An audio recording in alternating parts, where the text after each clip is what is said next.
Hi, my name is Ashley Oladele and I just completed the higher level French paper. So the first one we had to answer comprehension, which was alright. Some parts were obviously tricky and then some parts were really good. And then we had to move on to another section, which was we had to do the two essay questions. And I found that quite okay. I was able to understand the question, which was really good.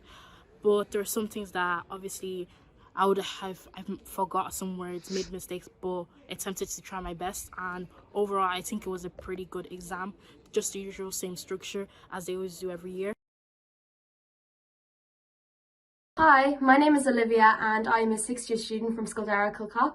So today I just sat history and I'm just going to talk about how I think it went. So first of all, starting with the DBQ, the Coleraine University controversy came up and I was really happy with it. I thought question 1, 2 and 3 were very easy.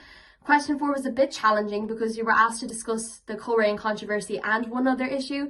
So I had to pause for a moment and think about what other things I had studied in history fit into the dates we were given. Moving on to section 2, Ireland. I decided to not do an essay in the Irish history section, but the essays looked fine.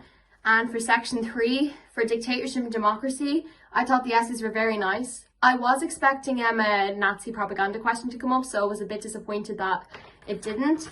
But I was happy that the main social and economic challenges facing Britain, so the Jarrow question came up, so I was able to write about the Jarrow case study. And for the United States and the world, I was very happy to see that both the space race and the US economy essay was there, and I decided to do the US economy essay. So overall, I thought it was a very nice paper and I'm really happy with how it went. So yeah, can't believe I never have to do history again, that's mad. Hi everyone, my name is Eleanor McCahill and I'm a 6th year student in St. Anne's Secondary School in Tipperary town, and today I did my higher level Leaving Cert history exam. So the first thing you see when you open the paper is your document. This year you had to do either Coleraine University controversy, Sunningdale Agreement, or the Apprentice Boys of Derry. I was really hoping for the Coleraine University controversy to come up, and the first thing I saw was Coleraine, so I really liked that. The questions for that were lovely. The documents were simple to read and easy to understand.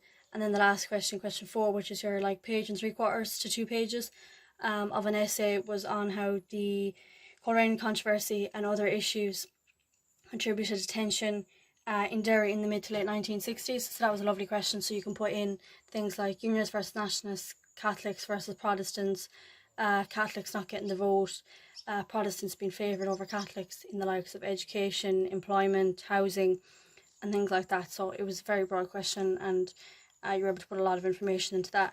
Then you move to your essays. In a normal year you'd have to write 3, but this year you only had to write 2. So we did dictatorship and democracy and Europe and the world, and I was hoping for a Britain question in dictatorship and democracy to come up.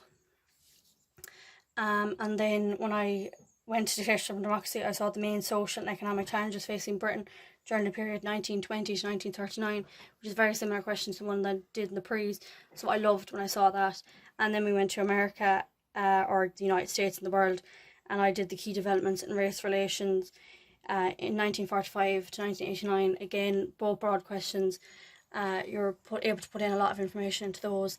And with COVID, we didn't get to do Ireland, so we focused more on revising the likes of dictatorship and democracy and Europe and the world to get them right, instead of trying to push to finish Ireland. So I love the paper overall, and I love the stuff that came up. I'm happy with how I did. Fingers crossed it went as well as I think it did. And I will be back for business tomorrow, which is going to be my last exam. So I'll let you know how business goes, and I'll tell you how I'm feeling overall after all the exams. And I hope history, and if you did French this morning, I hope both exams went really well for you. And I'll talk to you again tomorrow.